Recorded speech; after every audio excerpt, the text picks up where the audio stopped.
มา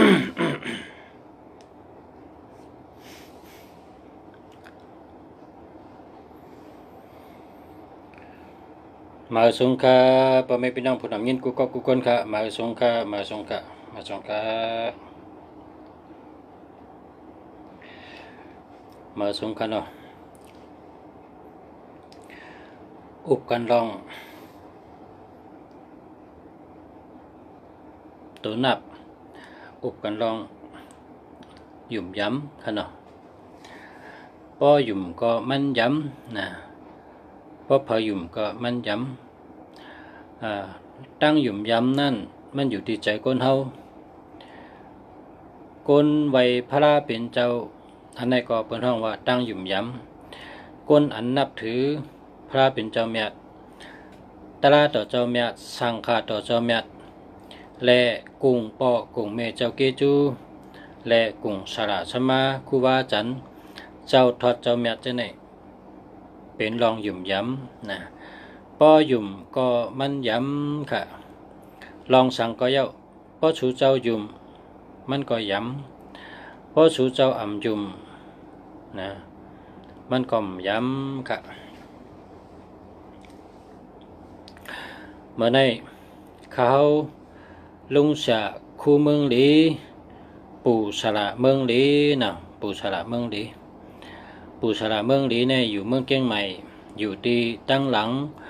จองป่าเป้าเชียงใหม่เมืองไทยค่ะเมื่อในก็เปิดมีพี่น้องถามมากันน้ำบ่น้ำลองตั้งหักนะลองตั้งหักลุงเสียปู่เสียเมืองดีก็ได้เอาอันกับกายด้วยอันกับกายด้วยลองตั้งหัก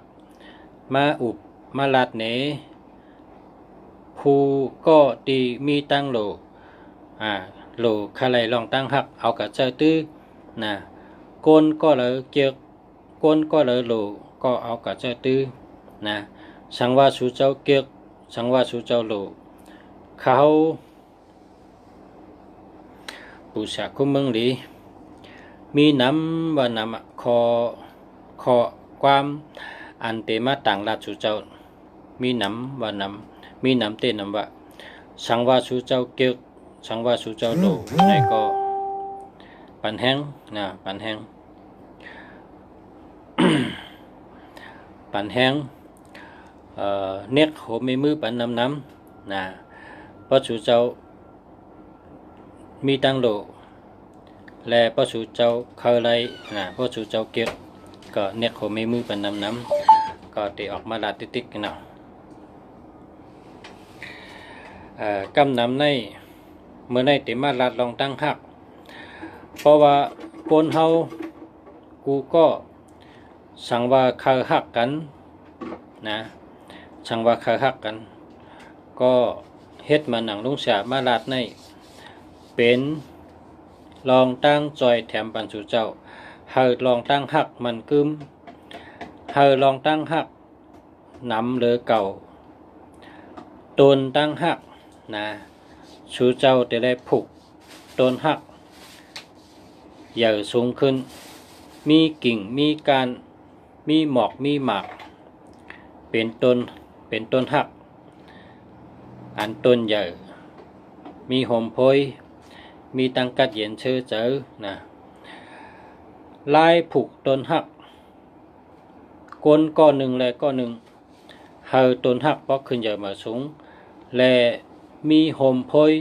มีหมอกมีหมากอะไรนั่นโลมีตั้งหูตั้งสองเกาะตั้งสองไผ่พอมีตั้งหูตั้งสองเกาะตั้งสองไผ่จองก้อยผูกต้นหักขึ้นใหญ่ต้นใหญ่ลำใหญ่สูงและมีหอมโพยมีหมอกมีหมากไหลพอก้นใจมีตั้งหูก็มียิ่งมีลองเยื่นกันเย้าก็สอนกันเยื่นกันต่อกันสอนกันก็เตอยู่จ้อมกันได้อยู่พอคนใจมีตั้งหูพอคนยิงมีตั้งหูก็เยื่นต่อกันสั่งสอนกันก็หึงมา ข้าวยาวก็ได้เป็นรองมันกึมและผูกต้นหักต้นใหญ่ไรอยู่คนเฮานั้นโหลเลยมีตั้งหู้ภายใดภายหนึ่งโหลเลยมีตั้งหู้นั้นก็มีตั้งหู้ทั้งสองภายหนึ่งแค่นหลีตั้งหู้อันตีลุงเสียว่าใน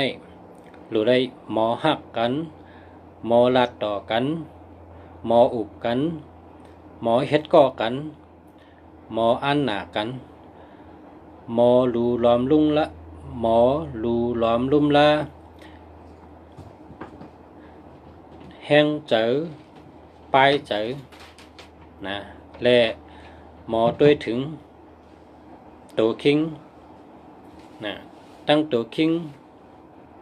และตั้งเจอนะตั้งตัวและตั้งเจอนะมีสองมิวตัวอันว่านั้นอันเฮาหันอยู่บนห้องตัวคิงเฮาเจออันว่านั้นแต่เพิ่มหันก้วยกะโปหมอเฮ็ดก่อกันโปหมอลัดต่อกันโปหมออุบกันโปหมออันหนากันตั้งสองฝ่ายก็ตั้งหักมือเตะมันได้มีหนึ่งเปียนะมือเตะมันได้มีหนึ่งเปียพอหึงมาก็ตั้งหักนำขึ้นเตะมีมาสองเปียสามเปียสี่เปียห้าเปียหกเปียเจ็ดเปียแปดเปียเก้าเปียหนึ่งขันห้าตองหนึ่งปั้นหนึ่งห้อยหนึ่งจ้อยหนึ่งกลมแล้วก็หนึ่งเหง10,000 100,000 1,000,000มันเป็นจังนั้นกะตั้งหักในพอเฮาหมออันหนากันพอเฮาหมออุบกันหมอลัดต่อกันหมอเฮ็ดก็กันตั้งหักเขาก็ตินำขึ้นนะตั้งหักในมันอยู่ที่ตั้งสองฝ่ายตั้งสองก็โลหมออันหนากันและโลหมอรูล้อมลุ่มละโดยปันกันตั้งสองฝ่ายตั้งฝ่าย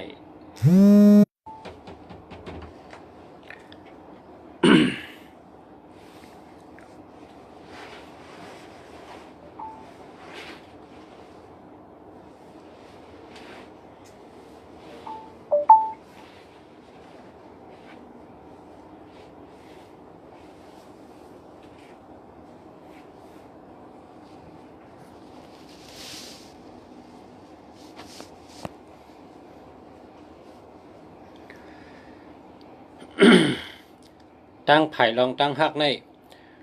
มือก่อนในกำนำในเป็นกลใจ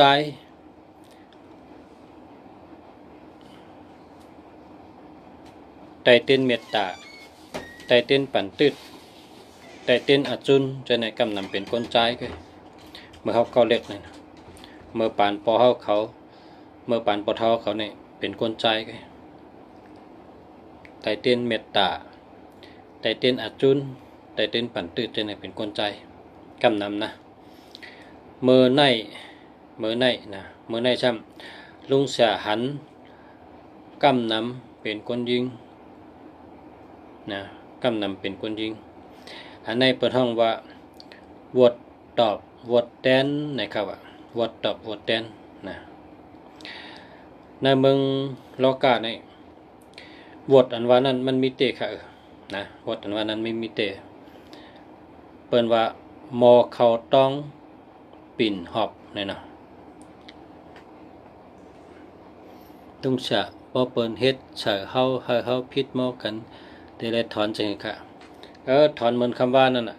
เมื่อว่าลุงฉะถอนได้ถอนนะนะโมพุทธายะถอนนะนะถอนโมถอนนั่นนะถอนมันเมื่อวานนั่นขึ้นตัวขึ้นอันเมื่อวานเมื่อในเตมัดลัดลองตั้งหักนะลัดลองตั้งหักเฮาตั้งหักเฮาต้นหักต้นใหญ่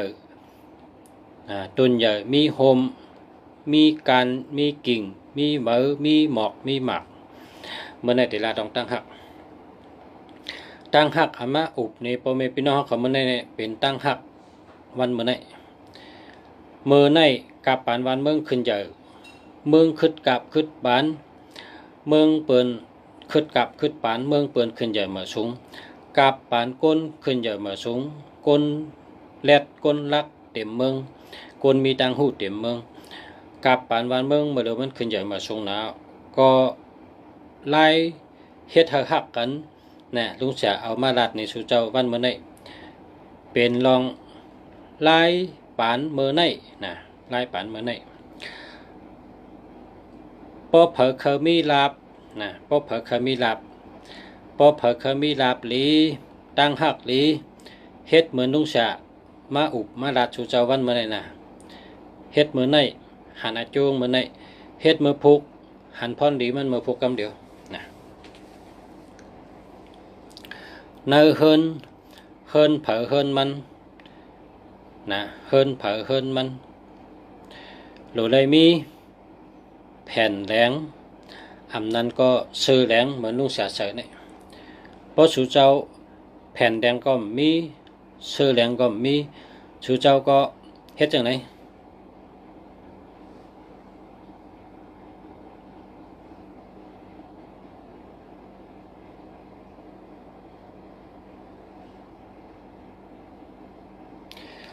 อันนี้เป็นลายเฮ็ดเธอตั้งหักหลีและลาบหลีเอาไม้เหลืองไม้แหลง2 เซนมัดไว้ที่มือเขาเนี่ยป้อมเขามัดที่มือก็เอาใส่ทองไว้ป้อมเขาใส่ทองก็ใส่ในถุงเงินไว้หังจับตัวเขาใส่ตีห้อยกักโซ่เขาก็เลยใส่ในถุงเขาก็เลยใส่ในทองเขาก็เลยอันนี้เฮ็ดเธอลาบหลีมีเมตตาหลีเย้าก็คนเฮินกูก็พอเฮาเป็นคนเฮินหาเงินเป็นผู้กบมีลองตัดหาเงินสร้างปลายหมากมีเฮาขึ้นใหญ่หมากสูงนะพอเผอตึกเฮ็ดลองปลายหมากมีตอน เพราะว่าผู้เหลอเผอเฮ็ดลองปลายหมากมีตอนตักขึ้นใหญ่หมากสูงปานไหน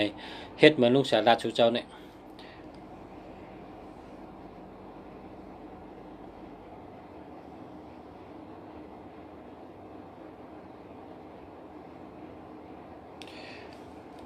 แผ่นแหลงโหลไรมีไว้เนื้อเข่งพลานะแผ่นแหลงโหลไรมีไว้เนื้อเข่งพลา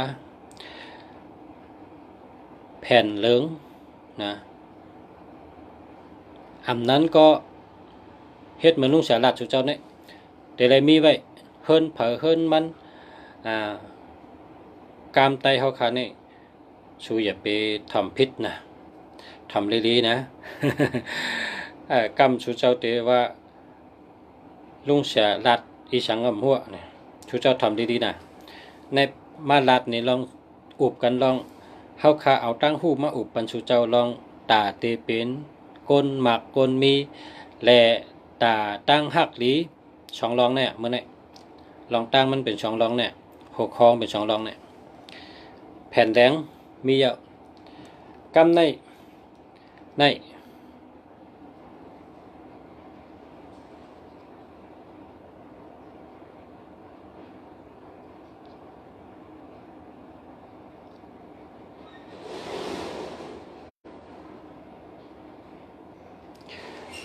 หมากส้มหมากหวาน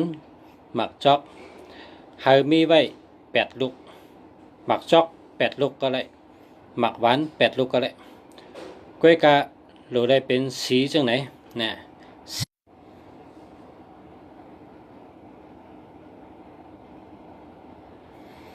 กล้วยกาโหลได้เป็นสีค้ำจังไหนครับแน่ไปห้องสีค้ำครับคนไตห้องว่าหัง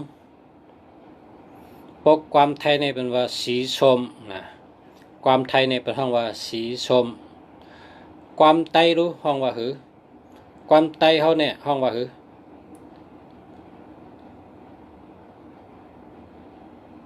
สีเหลืองอันนี้หลุดเลยมีไว้8 ลูก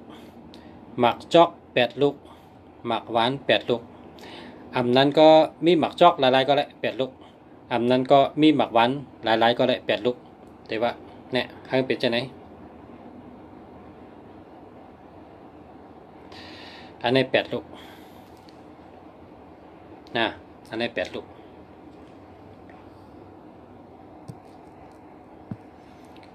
แล้วก็แทงเมลที่2อันนี้ก็จะได้มีแต่เส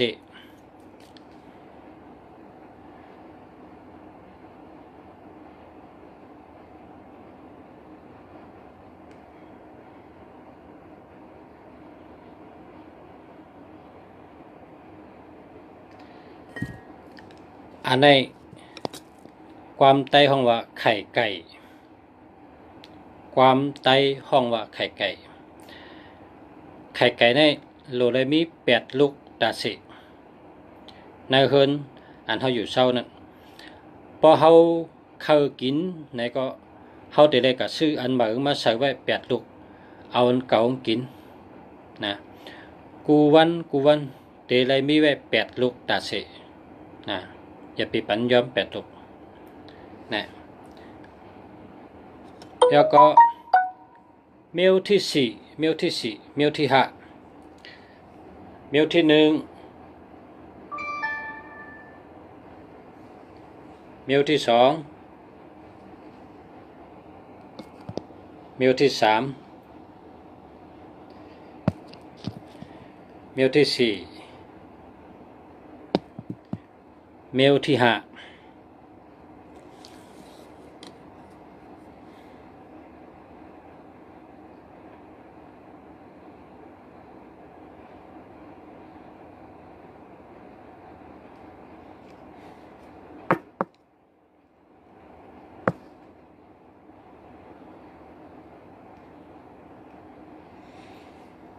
ความไต้ห้องว่าไม่ถูกอันนี้ได้พี่น้องไต้เขาเจอมาเต็มมือก่อนมือมึนเต็มมือเข็มไปมีให้ทางไรลุงเสียว่านั้นมือกูปอกเขในตึกมีอยู่ในเมืองอิหร่านวะเขในตึกมีอยู่ในเมืองอิหร่านไต้เขาซ้ำอยู่ในเมืองเขเมเจ้าเสือขันผ้านั่นกว่าเอาไม่ถูกมาปั่นลูกใจเจ้าเสือขันผ้าเอามาแรมเดียวเจ้าเสือขันผ้าว่าถามว่าแมวเอาปันถูกข้าแรมเดียวให้กินข้าวล่ะอ๋อนั่นน่ะการนาวันตาเมือง10 นาเมืองลูกใจติเฮ็ดก็เร็วก็เหมือนไม่ถูกแรมเดียวสู่พี่น้องหลวมอหักกันพอสู่พี่น้องหักกันเหมือนไม่ถูก2 แรมนะอาปุ๋มนะอันลุงสามารถรัดในเมื่อไหนมันใจจึงนั้นค่ะไม่ถูก2 อันใน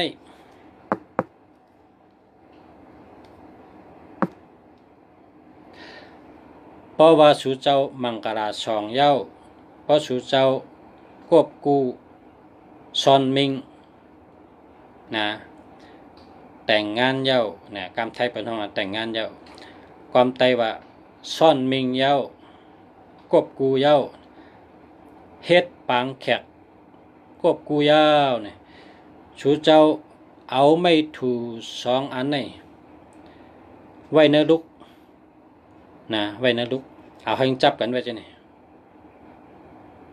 นะไม่ถู2 อันนี่ให้จับกันไว้เอาให้จับกันไว้ก้อยก็เอาไว้ในลูกตีนอนชูเจ้าพอไว้ก็เหมือนจึงเขาลืมนั่นไว้อยู่เฮ็ดนั้นหลายปีก็เยอะนะหลายปีเมืองก็เยอะเปิ้นมาออกก็เปิ้นเอาออกเปิ้นไว้อยู่เฮ็ดนั้นไม่ถู1 กูเนี่ยเปิ้นไว้เฮ็ดนั้นนั่นน่ะเปิ้นว่าเฮ็ดให้ตั้งหักมันกึมนะเฮ็ดให้ตั้งหักมันกึมตั้งโผตั้งเมเตไลหักกันโผก็หักเมก็หักโผก็ป่องใจเนื้อเมก็ป่องใจเนื้อโผลองตั้งหัก2 ก็โผมีตั้งเกี่ยวใจซื้อใจหักกันมันกึมอยู่จอมกันยืนยาวต่อจูต่อปานค่ะนะครับไม่ถูก2 อันเอาไว้ในห้องนอนสู่เจ้าเพราะสู่เจ้ามีกูนอนก็เอาไว้แต่กูนอนสู่เจ้านั่นนะเพราะมีกูนอนก็เอาไว้ในห้องนอนพอมีกูนอนก็ไว้แต่กูนอนนั่นอย่าไปยะนะ อย่าไปปันผัดกันอย่าไปเอากับเจ้านะไม่ถูกมาสองอันในไว้ให้นั่นนะช้ำทางอันนึงเนาะมาทางอันนึงตั้งหักดีค่ะนี่ก็ไม่ถูกสองอันนี้ก็กูกันนั่นแหละเพราะอันเดียวเนี่ยใจมันได้ต้องมีสองอันมันถึงไปกิบกินได้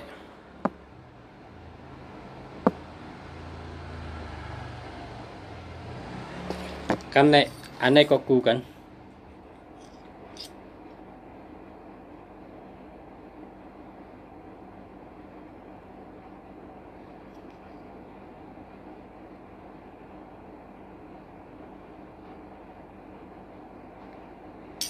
อันนี้ก็กูกัน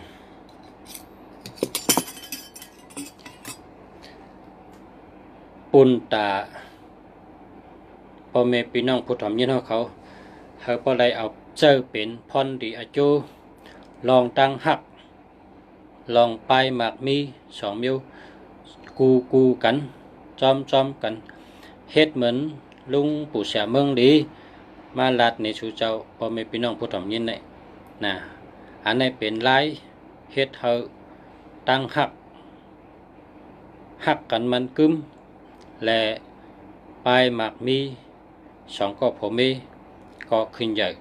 มันกึ้มและขึ้นใหญ่เหมือนกันค่ะอันนี้มาเป็นตั้งหูตอนตะพูดถ่อมยินเขาคามาอุบกันเฮงได้พอนหลีเฮงมีอาจูเอากว่าสืบลัดปันกันเจออันชูเจ้าไรยินก็ชูเจ้าอย่าไปเก็บไปก็เหลียวเอาเมื่อลัดนี้ได้ก็เอาเมื่อลัดนี้ปีน้องเอาเมื่อลัดนี้ปีเฮาน้องเฮาในเมืองไต้คนเมืองไต้เฮานั่นเมืองไต้เฮาไปขึ้นใหญ่มาสูงไปเหมือนเมืองไทยเมืองไต้เฮาไปขึ้นใหญ่ตึกเป็นเมืองหอยเมืองลอยไปขึ้นกับก็เพราะฉะนั้นพอเฮามีตังหูเฮาก็เอามือต่อไต่ไข่ในพ่อแม่พี่น้องเฮา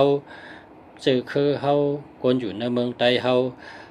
เขาเจ้าไล่ตั้งหูลองตั้งหักหลีปลายหมากมีหลีเอามือสืบไข่ในปันกันสืบก้นไม่สืบไม่พอสู่เจ้ามีตั้งหูอย่าไปเก็บไว้ก็เหลวนะอย่าไปเก็บไว้ก็เหลวเมื่อกูปอกในไตเฮาในมีกระถากัดปันเผอพอตายในก็เป็นเอากับพังดินเป็ดเป็นเอากับเผาไผ่เป็ดจ่องชูเจ้าว่าลีเสือลายข้าเขาวนว่าแต่ลีเสือลายกนแกะก่อนน้ำกนลักก่อนน้ำกนเล็ดก่อนน้ำก้วยกาเขาเจ้าวนว่าลูกหลานวันเมื่อนาแทง50 ปีแทง2 ปากปีแทง5 ปากปีแทงเหงปีวันเมื่อนานั้นได้10 ปีญาเขาเจ้าไว้แหละเมื่อเหลียวในได้ข่อยเปิ้นเพราะใครตั้งหูหังต้องก่อเอามาเนอเปิ้นกะหามาเนอเปิ้นใครหูลองสังก็ด้วยลิกเปิ้นก็ด้วยความเปิ้นหมอความเปิ้นหมอลิกเปิ้นจังไกเอาขึ้นมาปิ่นเป็นความไตเฮาเป็นเจ้านั้นไว้ค่ะเมื่อเหลียวในชูเจ้าปานตัวเหลียวในเพราะชูเจ้าหู้ช้างในอย่าไปเก็บไว้ก็เหลียวเอามาโตไต่ไข่ในกันเอามาลัดเนปันกันนะปองมีอาโจปอมีพรดีเปิ้นก็เดี๋ยวเจอตื้อปอเปิ้นเกียกปอเปิ้นเกียกป้อมแม่นเปิ้นมันก็เป็นกู้สู่ชอบกู้สู่ความลัดปันไว้นะด้วยเหรอเจ้าคู่หมอหลงเจ้าก้างสือเขาเจ้าเต็มดิกไว้ตาลาต่อเจ้าหลายพื้นอาปุ่มหลายอันจาติชราญานเปตังกาลากูเมียวเฮาคาในก็ปือวาชนะภายชลาไลฮอไลตุ้ยเนี่ยเอามาเฮ็ดกินเฮ็ดดูสืบมาต่อตัวเดียวเนี่ยเป็นอมวยเจ้าปิงซี่เขาเจ้ากูปอกภูมิตั้งหูเขาเจ้ากูปอกเฮ็ดไว้คนเฮาเมื่อเร็วก็พอเผามีตั้งหูอย่าไปเก็บไว้ก็เร็วนะอย่าไปเก็บไว้ก็เร็วต้องเอาดูแลเอามาปืนเพนะมาลัดในการติ๊กอาสักโกนเฮาในมันอยู่เหิงนะมันอยู่เหิงมีอันอยู่กำผาในมีลอยหลงและมีแม่น้ำก้อยนะ ลอยลงแลตั้งเมน้ำเนี่ยอยู่ก็กำพะกว่าเลยก้อยกะตูมีใจตั้งเสียงเนี่ยเกิดแก่เจ็บตายว่าเกิดมาก็เก๋แล้วก็เท่าแล้วก็ตายรอดเท่าเพอก็เพราะฉะนั้นพอเผอมีตังหูเอาออกมาอย่าไปเก็บไว้อย่าไปเชิงไว้อย่าไปซิมไว้นะปีหยากูมิวเอาออกมาปืนเพนะแต่ไรเป็นกุศลบารมีไว้นะกึดแทงก่อนกำในซ้ำเมื่อไกลในลาดถึงจ่อเยอะนะลาดถึงจ่อเยอะกำในซ้ำเตลับลองกวนใจเขานะกวนใจเขากวนยิงเดะถ่อมไว้นะกวนใจเดะถ้าได้แมนเอาเฮก็มันแมนกูก็แต่แมนเฮก็มังก็แมนกำเดียวนะโกนเฮาในเพราะว่าตานมากมีเลยมากมีการเฮ็ดการหือไหลไข่ย่อยหยาบฮือตั้งเดือนตั้งปีตั้งวันเฮ็ดชังแลมันมีเฮ็ดชังแลมันมากเพราะว่าในอันนี้เปิ้นว่ามีวดนะครับว่านะมีวดไล่เกปุนตาเฮเปวดชูเจ้านั่นนะปุนตาเฮเปวดชูเจ้านั่นลูลิกล้อกาเพวดในลูได้ลูกูก็ค่ะเนี่ยพอเกิดมาในลูได้ลูกูก็ลิกล้อกาเพวดเนี่ยเต็มชื่อเฮาเสอเอากับลูกจ้องเพราะกับลูกจ้องในเฮาเอาเงินกับเสอในตึกอันเปิ้นดูขามที่จ้องนั่น100 วัตต์นะ1 ปากปลาย8 ป้านะเอากระใส่หน้าดูนั่นมือกระใส่นั่นเฮาลาดว่าคามาแตนนีกาเป็นนีจัดก่อนปานหลังนีคาเป็นเขเป็นกะลาเป็นมันเป็นอิสลามมุสลิมฮินดูเป็นไต้เป็นไทยเป็นยนเป็นย่างเป็นหังก็เยาะคาเกิดเป็นชังก็เยาะจัดก่อนวันหลังปนมาและอันคามีวดไว้เนี่ยคามาแตนนี้เนี่ยว่าเฮาว่าคาเปนีแตนนี้เนี่ยว่าเอาเงินนั่น1 ปากปลาย8 ป้าก็หลู่ด้านที่จ้องนะเนี่ยหลู่ด้านที่จ้องเป็นว่าแตนนี้เงินนั่นเป็นว่าแตนนี้นะแตนนี้จัดก่อนวันหลังหรือจัดในแตนนี้เฮเปนี้นะเย้าก็ชุดต้องให้เอาใส่ในตู้อันเป็นดูขามนั่นในตึกนั่นให้ก็ชุดต้องให้หยัดน้ำให้เย้าก็พอสืบเสไลหลู่ไลต้านเอาก็ลงจ้องกะนะลงจ้องกะกว่าล่างห้องเป็นห้องว่าห้องน้ำอยู่ห้องน้ำนะห้องน้ำมนเจ้ามนจ้างเขานั่นห้องน้ำอันที่เขาเจ้าพายอ่อนพายลงนั่นนะกะย้อนล่างห้องชมห้องทางขี้นั่นน่ะกำไต้วัดทางขี้นั่นน่ะรัชชื่อเอวหูกำเต็มป้องกันกะย้อนล่างมือกะล่างนั่นเฮาลัดว่ากาเป็นเปิ้นนิกนามกาเป็นเปิ้นเฮ็ดอ่ำลีกาเป็นเปิ้นเซเปิ้นเนกาเป็นเปิ้นหลาเปิ้นท่ากาเป็นเปิ้นแกมอ่ำลีดังเสียงเกาขามาล่างห้องน้ำห้องชมห้องทางขี้มันเจ้ามันจ้างอย่าหันแมดมันนายเอากาเป็นเมี่ยมดีนั่นเฮอมันรุดเฮอมันป้นมือในเชิงเนี่ยว่าเจ็ดถูเฮาก็เอาปลาโทเฮาก็เอาน้ำถอกเฮาโซเนี่ยเฮาว่ากว่าจอมน้ำจอมในเสียงเมี่ยมดีก็เป็นบทเป็นตามก็เป็นถูกนี่คำของก็เป็นเปิ้นนิกนามก็เป็นเปิ้นเฮ็ดดีดังเสียงเฮาป้นเสียงตกกับจอมน้ำจอมในเสียงในเอาน้ำในเสือเนื้อปุ้งเฮาต้องหาติ้งโกโก้นั่นโซนั่นน่ะต้องหาเห็นนั้นนะกำได้ซ้ำสืบกว่าแท่งนะสืบกว่าแท่งซ้ำสืบกว่าแท่งนะต้องไว้นะมันเป็นลายตอนไว้เนี่ยมันเป็นลายตอนไว้เนี่ยตัดได้ลายเฮ็ดลายเนี่ยเมื่อได้เอามาลายตอนมาปั่นมาอุบในกันนะโปป้นเฉลยล่างทางขี้มันเจ้ามันจ้างขอยาเนี่ยลายล่างทางขี้มันเจ้าเขาซ้ำเตได้กานะซ้ำเตได้กาชื่อเขานะพอเป็นเมืองไทยได้ง่ายแกพอเป็นเมืองไทยได้สู่เจ้าเช่นเจ้าห้างกล้วยละนะเพราะว่าข้ามันอยู่เมืองไทยมันจะ คำได้อยู่เมืองใต้ใครมาอยู่เมืองไทยเพราะว่าลัดลองเมืองไทยเนี่ยได้ไงนะเพราะว่าเมืองใต้แต่สุเจ้าเจียนเจ้าห้างก้วยกำเขาเนี่ยนะเปิ้นแต่ได้กับชื่อเขาหาห่อนะปัดชื่อเขาหาห่อเพราะเป็นเมืองไทยในเปิ้นเอาเขาเนื้อไก่นั่นนะเขาเนื้อไก่เปิ้นห้องเขามันไก่เนี่ยกำไทยเนี่ยนะ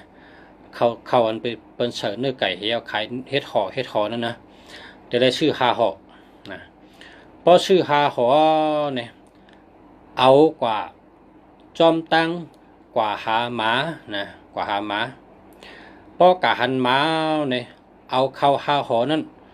สุดต้องว่ากาเป็นเปิ้นถูกนี่ค่าถูกนี่เปิ้นกาเป็นวดเป็นต่ำเปิ้นแกมอ่ำดีเปิ้นเฮ็ดอ่ำดีกาเป็นเปิ้นนิกนามกาเปิ้นเชเปิ้นเนเปิ้นป้องเปิ้นท่าเปิ้นละกาเป็นเปิ้นแกมอ่ำดีตั้งเชิงเปิ้นเฮ็ดดีตั้งเชิงเกาขานั่นเฮามันป่นเชิงเมื่อไหร่นะเนี่ยเอาเข้าหาหอนั่น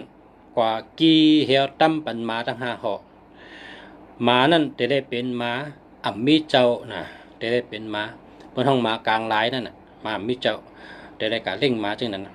หมาอันที่มีเจ้าหมากลางหลายน่ะป่าหญ้าจอมตั้งนั่นน่ะพอเล่งเห็นอันน่ะเนี่ยมือหมาตึกกินข้าวนั่นน่ะใครชุดต้องก็ชุดต้องอ่ะครับเนี่ยน่ะมือหมาตึกกินข้าวนั่นเขาก็จุกนิ่มตัวนิ่มเจอเฮียจุกลีจุกซื่อๆก็นิ่มตัวนิ่มเจอชุดต้องเหมือนนั่นนะอันนี้เป็นลายปุนตาเฮาเปวดเปตามปุนตามาเป็นก้นเฮาหมักเฮามีเฮา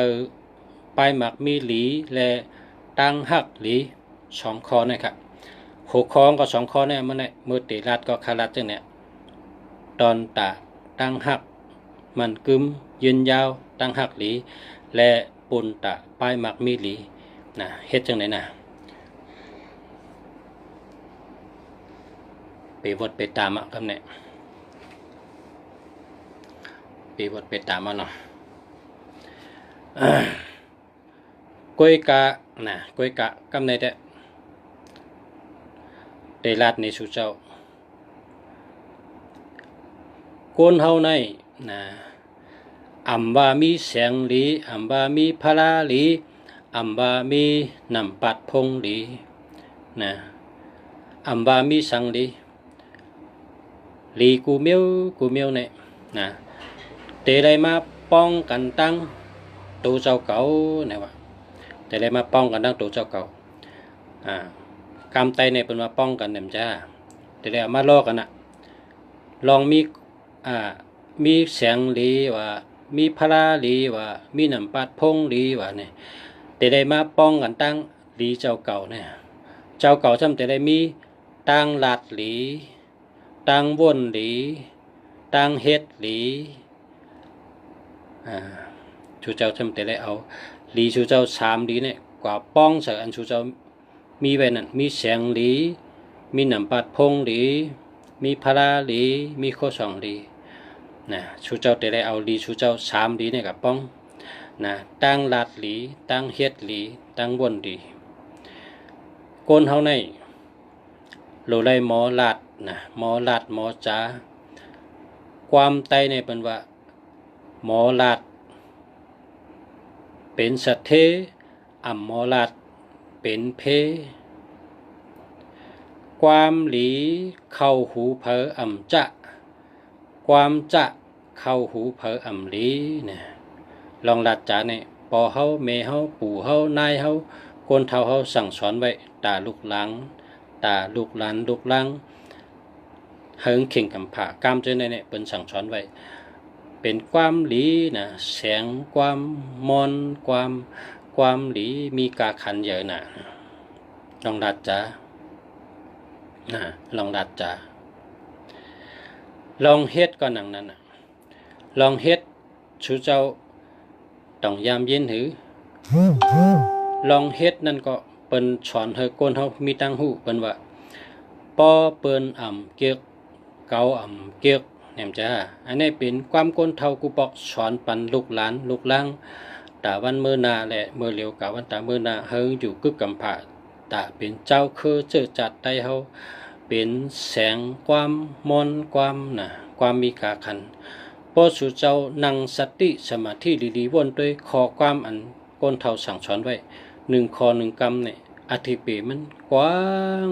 นะลึกลำกำผีเนาะ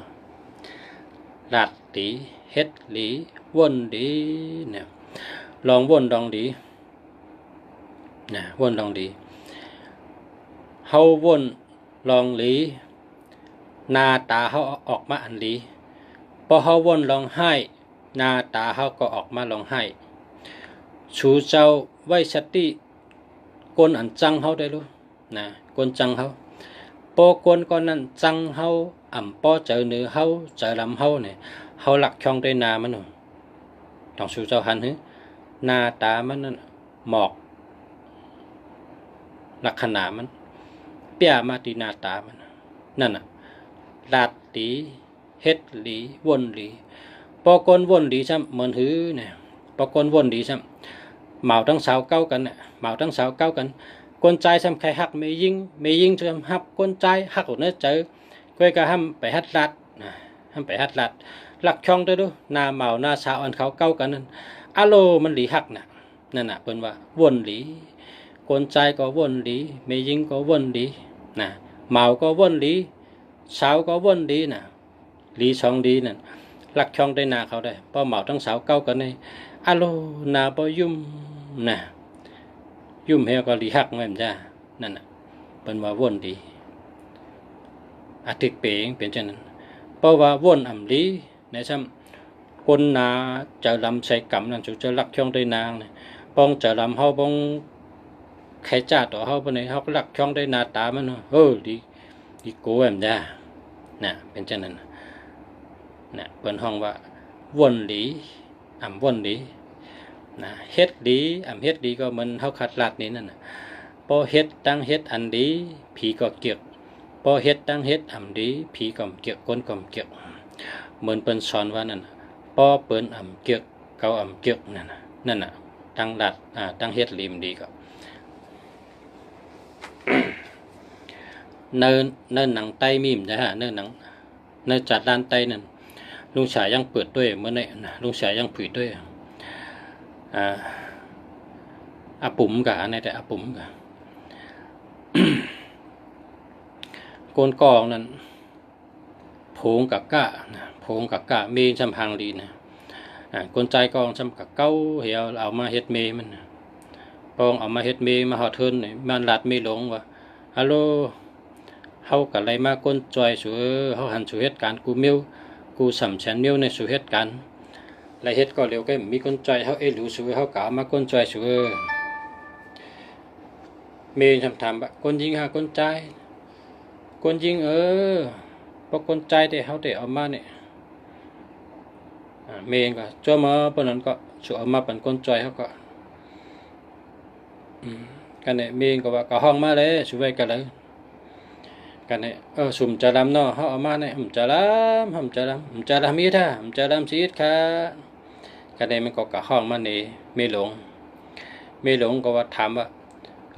สู่จงก็เอากันมาเนี่ยไอ้น้องเนี่ยมันมีผัวกันเนี่ยชายนั่นก็ว่ามีโผงกะคำมือเก้าเอามาว่าฉะนั้นกันในไม่หลงก็ว่าพอจนได้มันได้หรอชูพิษคือพิษละเขาในคนมีน้ำกัดเขาพอเก้าอะไรมาชูมาเขาพิษละมีน้ำกัดเขาในเขามีน้ำกัดไม่หลงจำว่าพอจนนั้นก็พอชุมอยู่เฮิรนพอคนใจมาเก้าเขาก็ได้เอาโพกะเหี้ยวเพราะนั้นก็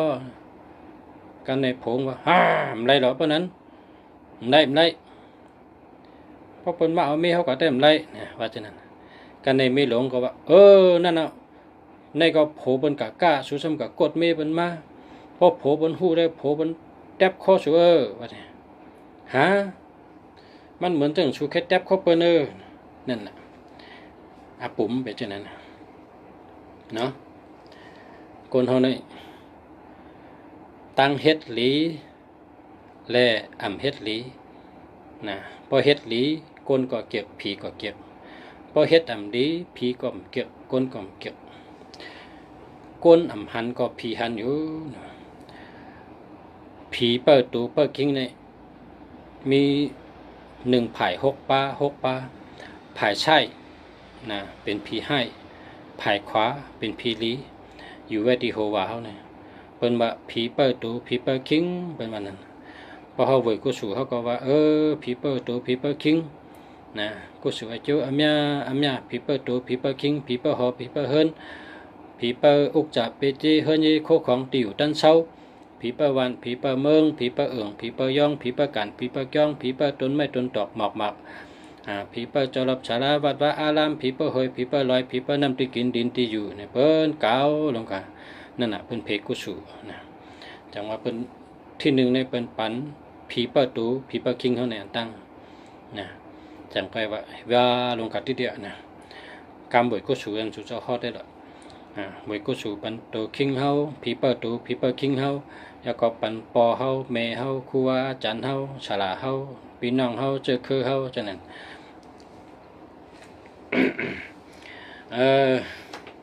เมื่อไหร่อุปสุเจ้ามาข้าวตังปฏิเลยนะก็โกนอันมาถามตัวนับลีลีเนี่ยก็มีนะตัวนับลีห้าก็เหมือนลุงเสวานั่นนะพอมีตัวนับลีพอมีหมายพงลีพอมีหมายจากลาดอันลีก็ตูสู่เจ้าก็หลบเป็นก้นลีนะลาดลองลีเฮ็ดลองลีว่นลองลีแล้วก็หลุดได้เป็นก้นมีสติปัญญาสตินะสติวิริยะลงโตลืมคิงเฮาหลุดเฮ็ดสังยามเลยเข้าเลยเขาหลุดเฮ็ดจำเข้ายามมันหลุดเฮ็ดสังเขาก็หลุดเฮ็ดขิงในหลุดลูกเขาก็หลุดลูกนะขิงในหลุดไวพลาเขาก็หลุดไวพลานะหลุดเฮ็ดจำเข้ายามจีการปักเปิงในมันตุล้มหลุดเตะที่ตัวเฮาเนี่ยพอตัวเฮาเป็นคนมีจีการปักเปิงดีกูเมียวขึ้นใหญ่มาสงจอมกันนะมันต้องดีป้องกันมีแสงดีมีพลาดีมีโคสองดีมีหมายจากลาดดีหรือมาป้องดีอันสู่เจ้ามีเนื้อตัวสู่เจ้าเนี่ยตั้งลาดดีตั้งเฮ็ดดีตั้งวนตั้งเจนจาดีอาจามก็ดีนะต้องขึงปองก็ดีหรือ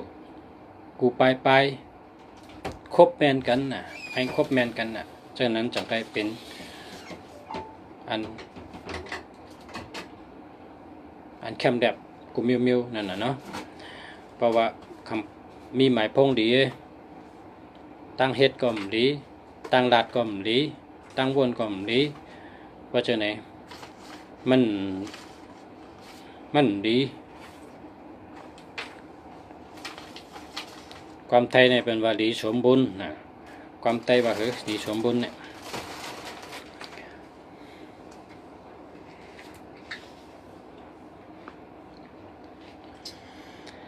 มีคนถามมาตอบกับเมื่อไหร่เหี้ยวะนะเฮิรนในเปิ้นนับ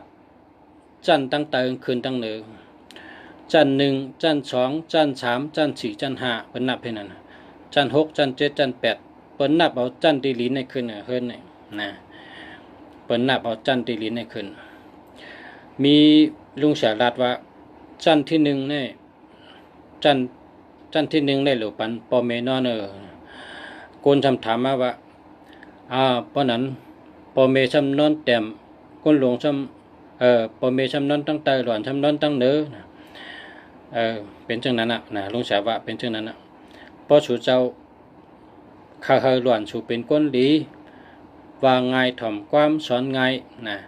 เป็นคนดีมีตังหูแต่ได้เอาลูกอ่อนเมื่อนอนตั้งเนื้อที่ก็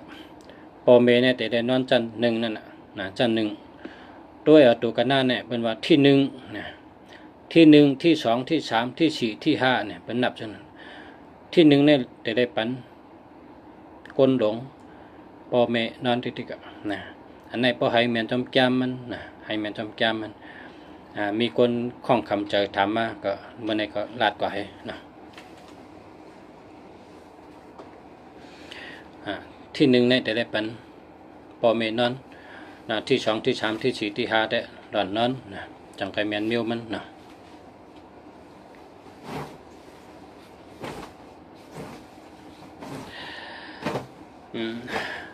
เมื่อในลุงสาย้อนกันไหนกันนะย้อนข่าวยำกันไหนก่อนเพราะว่ามีงานเขามาเปิดไว้นะมีพี่น้องมาเปิดไว้ก็มีการส่วนตัว